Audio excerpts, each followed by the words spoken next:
Welcome back to ProCare physiotherapy and rehabilitation centre. இன்னைக்கு நம்ம என்ன பார்க்க போறோம் அப்படின்னா, அசையாத கால்களை அசை வைப்பது எப்படி. அந்த அசையாத கால்களை அசை வைப்பது எப்படி அப்படின்னா, நிறைய பேருக்கு ஸ்ட்ரோக் வந்ததுக்கு அப்புறம் 3 months 6 months 1 year ஆகி எனக்கு கால் அசையலைங்க, படுத்த படுக்கையாவே இருக்காங்க, நடக்க முடியல அப்படின்னு சொல்றவங்க நிறைய பேரை நம்ம பார்க்குறோம் இப்போ ரீசன்ட் டேஸ்ல. ஸோ அப்படி இருக்கிறதுக்கு வாய்ப்புகள் மிக குறைவு. அப்படி இருந்துச்சுன்னா அவங்களுக்கு என்ன பண்ணணும் அப்படிங்கிறத பத்தி தான் இன்னைக்கு நம்ம பார்க்க போறோம். இந்த மாதிரி வீடியோலாம் பதிவு பண்றதுக்கு காரணம் என்னன்னு பாத்தீங்கன்னா, நிறைய பேர் கிராமத்துல ஸ்ட்ரோக் வந்ததுக்கு அப்புறம் முடங்கி வீட்டிலேயே இருந்துறாங்க. அதுக்கப்புறம் அவங்க பாத்தீங்கன்னா அவங்களோட குடும்ப பொருளாதாரம் பாதிக்கப்பட்டதுக்கு அப்புறம் அந்த குடும்பமே முடங்கி இருந்துறாங்க. ஸோ இனி இந்த மாதிரி பக்கவாதத்தினால எந்த ஒரு குடும்பமும் முடங்கி இருக்கக்கூடாது அப்படிங்கிறதுக்காக தான் நம்ம நிறைய ஹெல்த் எஜுகேஷன் வீடியோஸ் இந்த மாதிரி தொடர்ந்து இது பண்றோம். இன்னைக்கு பாத்தீங்கன்னா, ஒருத்தவங்க பக்கவாதம் படுத்த படுக்கை ஆயிட்டாங்க அப்படின்னா, ஃபர்ஸ்ட் நடக்கிறதுக்கு கால் அசைவுகள் வேணும். அந்த அசைவுகளுக்கு தேவையான ஒரு 5 பயிற்சிகளை மட்டும் பார்க்க போறோம். நிறைய பேர் பாத்தீங்கன்னா பிசியோதெரபி எங்களுக்கு பக்கத்துல இல்லைங்க அப்படின்னு சொல்லிவிடுறத நம்ம கேள்விப்படுறோம். ஸோ அப்படி இருக்கவங்க வீட்டிலேயே குடும்ப உறுப்பினர், அதாவது கேர்டேக்கர் யார் இருக்காங்களோ, இப்ப ஹஸ்பண்ட்னா ஒய்ஃப்னா ஹஸ்பண்ட், அவங்க என்ன பண்ணணும், அதுக்கு முறைப்படி எப்படி பண்ணணுங்கிறத நம்ம சொல்லித்தர போறோம். சொல்லித்தரதை பார்த்து ட்ரை பண்ணா கண்டிப்பா நீங்களும் இந்த பக்கவாதத்துல இருந்து நான் வெளியே வர முடியும். கண்டிப்பா நடக்க வைக்கிறதுக்கு உண்டான எளிமையான பயிற்சிகள், அதை ரொம்ப டீட்டெயில்டா நான் இன்னைக்கு சொல்ல போறேன். பார்க்கலாம் ஃபர்ஸ்ட் என்ன பண்ணுங்கிறத பார்க்கலாம். ஸோ ஃபர்ஸ்ட் நல்லா இந்த மாதிரி நல்லா நேரா படுத்துட்டாங்க. படுத்திருக்கும் போது பாத்தீங்கன்னா நல்லா அவங்க கம்ஃபர்டபுளா படுத்துக்காங்களா அப்படின்னு சொல்லி பாத்துக்கணும். பார்த்ததுக்கு அப்புறம் ஃபர்ஸ்ட் மூவ்மெண்ட் பாத்தீங்கன்னா இதான் ஆங்கிள் மூவ்மெண்ட்ஸ், அதாவது இப்படி நல்லா மேலே கீழும் இப்படி அசைச்சு கொடுக்கறது. ஏன் இதை மேல அசைச்சு கொடுக்குறோம் அப்படின்னா, மேல எப்படி ஹார்ட் இருக்கோ அதே மாதிரி கீழே இந்த காஃப் மசில் தான் அனதர் ஹார்ட். ஸோ கீழே இந்த காஃப் மசில் நல்லா இருந்தாதான் பிளட்டை நல்லா பம்ப் பண்ணி கொடுக்கும். கால் ஒரு ஸ்வெல்லிங் வராது, நல்லா ஆக்டிவா இருப்பாங்க. இல்ல அப்படின்னா பக்கவாதம் வந்ததுக்கு அப்புறம் நிறைய பேருக்கு அந்த மூவ்மெண்ட் இல்லாம பாத்தீங்கன்னா கால் வீக்கத்திலே இருக்க மாதிரி இருக்கும். ஸோ அதனால எந்த ஃபர்ஸ்ட் எக்ஸசைஸ் ஆரம்பிச்சாலும் இந்த ஆங்கிள் மூவ்மெண்ட்ஸ்ல இருந்து தான் ஆரம்பிக்கணும். ஸோ இந்த ஆங்கிள் மூவ்மெண்ட்ஸ் பாத்தீங்கன்னா எப்போதுமே பிசியோதெரபிஸ்ட் பாத்தீங்கன்னா ஒரு வாக் ஸ்டாண்டிங் பொசிஷன்ல இருக்கணும். ஸோ இதான் இப்ப நம்ம நடக்கிறோம் அப்படின்னா இந்த மாதிரி வாக் ஸ்டாண்டிங் பொசிஷன்ல இருக்கிறதா நல்லது. ஸோ அப்பதான் நமக்கு பாத்தீங்கன்னா ஒரு பெயின் வராம இருக்கும். ஸோ நம்ம அது மாதிரி நின்னதுக்கு அப்புறம் பாத்தீங்கன்னா பேஷண்ட் நல்லா இந்த மாதிரி காலை லிஃப்ட் பண்ணி கொடுத்துட்டு அவங்கள பார்க்க சொல்லணும். ஆமா இங்க பாருங்க, நம்ம என்ன பண்றோங்கிறத பாக்குறதுக்கு நல்லா இந்த மாதிரி கால் பாதத்தை நல்லா அசைச்சு கொடுக்கணும். இந்த கால் பாத்தீங்கன்னா ஸ்ட்ரெயிட்டா இருக்கணும். ஸ்ட்ரெயிட்டா இருக்க வச்சுட்டு இதை பாத்தீங்கன்னா நிறைய பேர் இப்படி வச்சுட்டு அந்த மாதிரிலாம் பண்ணக்கூடாது. வாக் ஸ்டாண்டிங்ல வச்சுட்டு ஸ்ட்ரெயிட்டா இருக்கணும். இந்த கால் பாத்தீங்கன்னா நேரா வச்சுட்டு இந்த பாதத்தை நல்லா அசைச்சு கொடுக்கணும். இந்த மாதிரி எண்ட் ரேஞ்ச் வரைக்கும் வரணும். ஸோ அது மாதிரி இப்படி கீழே ஸோ இந்த மாதிரி நல்லா அசைச்சு கொடுக்கணும். அசைச்சு கொடுக்கும்போது பாத்தீங்கன்னா நல்லா பிளட் சர்க்குலேஷன் நல்லா இம்ப்ரூவ் ஆகும். அவங்களால அந்த ஸ்ட்ரெச்சிங்கையுமே நல்லா ஃபீல் பண்ண முடியும். ஸோ இதான் ஃபர்ஸ்ட் எக்ஸசைஸ். இந்த மாதிரி நம்ம ஒரு 10 தடவை பண்ணி முடிச்சதுக்கு அப்புறம் அவங்கள்ட்ட கொடுத்துட்டு, ஏன் இந்த மாதிரி தூக்கி பிடிச்சுக்கணும்னு சொல்றோம் அப்படின்னா, பெட்ல பிளாட்டா படுத்திருக்கும் போது அவங்களால பார்க்க முடியாது.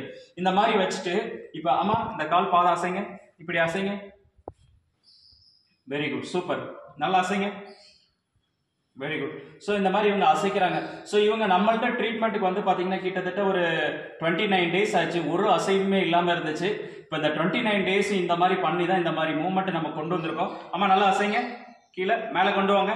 ஸோ கொஞ்சமா எடுக்கிறாங்க, வெரி குட். ஸோ இந்த மாதிரி பாதம் மட்டும் அசைக்கணும். இது ஃபர்ஸ்ட் எக்ஸசைஸ். செகண்ட் நல்லா இதே மாதிரி பிடிச்சிட்டு இந்த கால் விரல்களை நல்லா இந்த மாதிரி நல்லா மடிச்சு இப்படி விரிச்சு கொடுக்கணும். இது 2வது எக்ஸசைஸ். ஸோ இது மாதிரி ஒரு காலையில மதியானம் சாயந்தரம் 3 நேரமும் இந்த மாதிரி நல்லா அசைச்சு கொடுத்துட்டு, நிறைய பேர் என்ன பண்ணுவாங்க அப்படின்னா இந்த மாதிரி அசைச்சு கொடுத்துட்டு அவங்கள பார்க்க விடாம பண்ணிடுவாங்க. அவங்க கண்ணால பார்க்கணும், அவங்கள ஃபீல் பண்ண வைக்கணும்.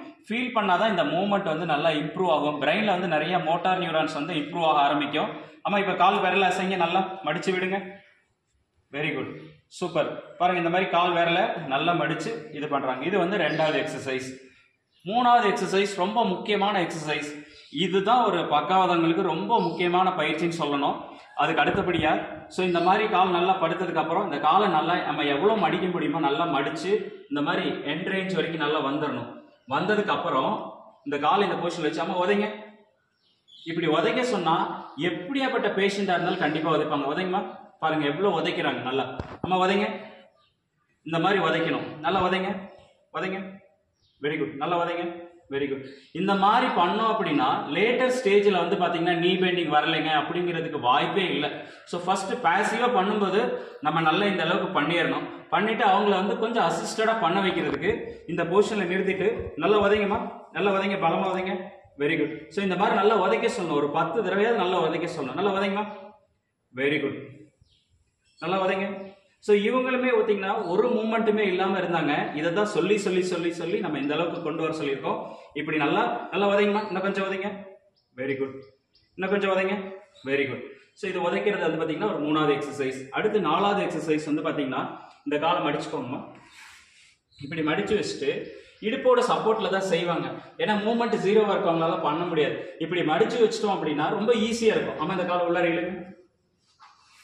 Very good. ஸோ இவங்க அடுத்த ஸ்டேஜுக்கே வந்துட்டாங்க. பட் நம்ம சொல்றது வந்து என்னன்னா எளிமையா பண்றதுக்காக சொல்லியாச்சு. இந்த மாதிரி இதுல வந்து 2 முறை பண்ணலாம். இந்த மாதிரி காலை மடிச்சு வச்சுட்டு ஒரு நிமிஷம் மடிச்சு வச்சுட்டு இப்படி உள்ளார எடுத்துட்டு உள்ளார எடுத்து வெளியில எடுத்துட்டு உள்ளார இழுக்க சொல்லுங்க. இந்த மாதிரி ஒரு 10 டைம்ஸ் பண்ண சொல்லுங்க. உள்ளார இழுக்குமா, நல்லா இழுங்க. Very good. ஸோ இந்த மாதிரி இழுக்கிற மூவ்மெண்ட் ஒரு ஸ்டேஜ் ஆனதுக்கு அப்புறம் நல்லா இம்ப்ரூவ் ஆயிடும். இம்ப்ரூவ் ஆனதுக்கு அப்புறமா இந்த காலை நேரம் நீட்டிக்கோங்க. நீட்டிட்டு இப்போ உள்ளார இழுங்குமா இந்த காலை. Very good, very good. So இது மாதிரி இழுத்தாச்சு. இப்போ வெளியில கொண்டு வரது அதே மாதிரி தான் அசிஸ்டடா பண்ணி அதுக்கப்புறமேல அவங்க அடுத்த ஸ்டெப்புக்கு கொண்டு வரோம். ஆமா, இந்த காலை வெளியில கொண்டு வாங்க.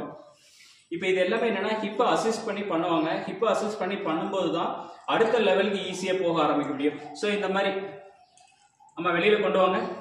Very good. நல்லா வெளியில கொண்டு வாங்க.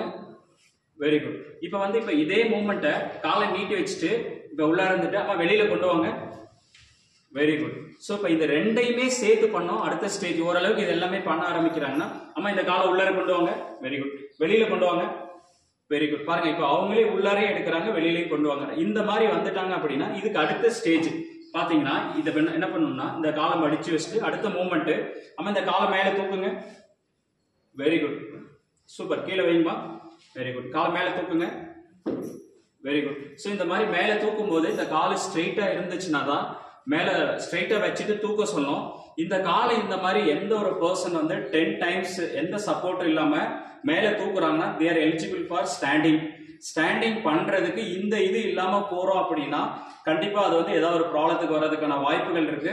ஃபர்ஸ்ட் நம்ம இந்த 1 month கோல்டன் பீரியட்ல வந்து இந்த மாதிரி காலம் மடிச்சு வச்சுட்டு நல்லா மேலே தூக்க சொல்லணும். அப்படி நல்லா தூக்குறதுக்கு வந்துட்டாங்க அப்படின்னா கண்டிப்பா உங்களுக்கு வாக்கிங்ல எந்த ப்ராப்ளமே இல்லாம நல்லா வந்துருவாங்க. இதுல ஏதாவது சேலஞ்சஸ் இருந்துச்சு அப்படின்னா கண்டிப்பா பிசியோதெரபிஸ்டோட சூப்பர்விஷன்ல பண்ணணும். ஏன்னா இதுல நிறைய விஷயங்கள் இருக்கு. நம்ம ஒரு வீடியோ வந்து எளிமையா பண்றதுக்காக மெயினான விஷயங்களை தான் சொல்றோம். ஸோ இதுல ஏதாவது சேலஞ்சஸ் இருந்துச்சு அப்படின்னா பக்கத்துல இருக்க பிசியோதெரபிஸ்ட கூப்பிட்டு சூப்பர்வைஸ் பண்ண சொல்லி அதுக்கு என்ன தேவையோ அதை கரெக்டா ஃபாலோ பண்ணுங்க. இது முடிச்சு சேம் அதே இதுல இங்க பாருங்க. அம்மா இந்த கால் நீட்டிட்டீங்களா? இந்த காலை நேரம் மேல தூக்குங்கம்மா.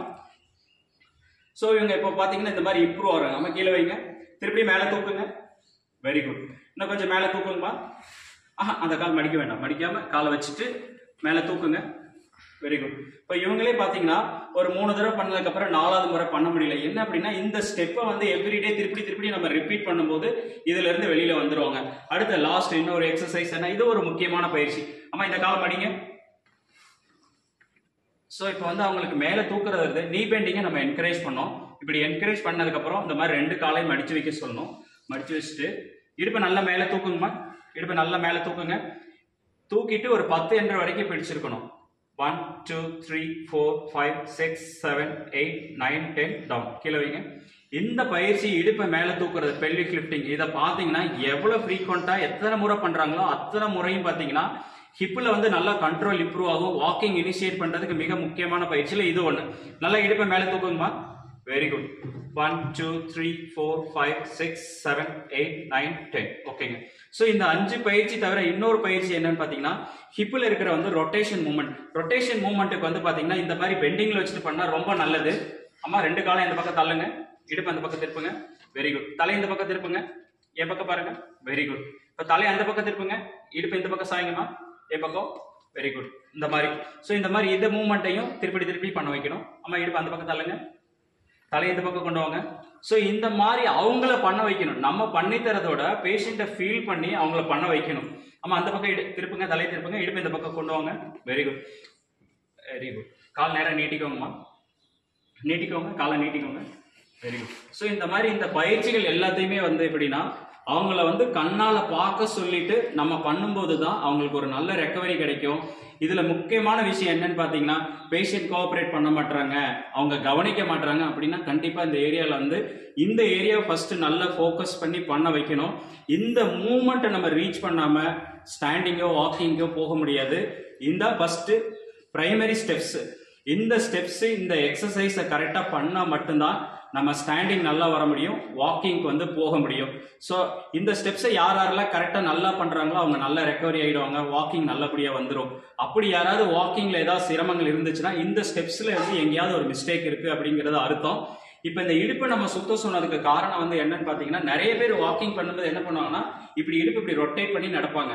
அப்படி வர்றதுக்கு ரீசன் வந்து என்னன்னு பார்த்தீங்கன்னா, இந்த ஹிப்ல இருக்க மூவ்மெண்ட்டோ இந்த அப்டக்டர் மசில் இந்த மூவ்மெண்ட் உள்ள வெளியில இப்போ எடுத்துட்டு வந்த உள்ளான மிஸ்டேக் தான் பார்த்தீங்கன்னா ஒரு 6 months 1 year கழிச்சுமே கரெக்டாக இல்லாமல் போக ஆரம்பிச்சிடும். நிறைய பேர் வந்து ஃபுட் வந்து டிராப் ஆயிடுச்சு அப்படின்னு சொல்ற என்ன அப்படின்னா, எக்ஸசைஸ் பண்ணும்போது அவங்க கவனம் இல்லாம எங்கேயோ ஒரு அசைவு எங்கேயோ ஒரு இதில் வச்சுட்டு மேலே கீழே அசைக்கிறத கவனம் இல்லாமல் இருக்கிறதுனால தான் அந்த ப்ராப்ளம் வருது. ஸோ இந்த ப்ராப்ளம் எல்லாத்தையும் தவிர்க்கணும் அப்படின்னா நம்ம நல்லா நின்றுட்டு அவங்களோட காலை நல்லா பார்க்க சொல்லி பண்ணோம் அப்படின்னா இந்த பிரச்சனைலாம் எதுவும் இல்லாமல் அடுத்த ஸ்டெப்புக்கு நம்ம போயிட முடியும். ஸோ இந்த வீடியோ கண்டிப்பாக உபயோகமாக இருந்திருக்கும்னு நினைக்கிறேன். ஸோ பக்கவாதம் உள்ளவங்க இப்போ பார்த்தீங்கன்னா கிராமத்தில் இருக்கிறவங்க பிசியோதெரப்பி வந்து என்னால் ப்ராப்பராக ஃபாலோ பண்ணாதவங்க இந்த வீடியோவை பார்த்து ப்ராப்பராக பண்ணீங்கன்னா கண்டிப்பாக அடுத்த ஸ்டெப்புக்கு வர முடியும்.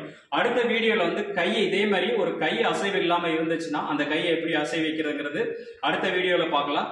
தேங்க்ஸ் ஃபார் வாட்சிங். தேங்க்யூ.